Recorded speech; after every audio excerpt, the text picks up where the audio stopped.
बनाती है जो तू वो यादें जाने संग मेरे कब तक चले इन्हीं में। নমস্কার বন্ধুরা, আমি কিশোর। আজ তোমাদেরকে নিয়ে চলে আসছি নতুন একটা গন্তব্য।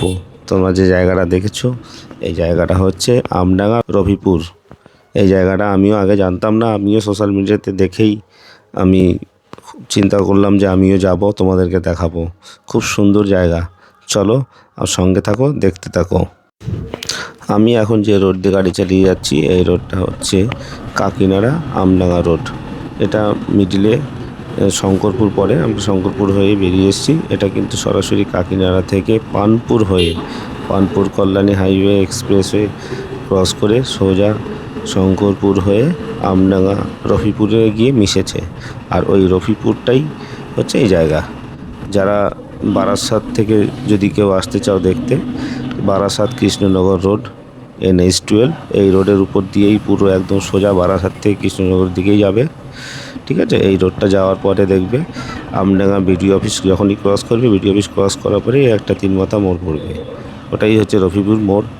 জাস্ট ওই মোড় থেকে একটুখানি হেঁটে, 2 পা হেঁটেই ডান দিকেই দেখতে পাবে সুন্দর সেই নারকোল বাগান।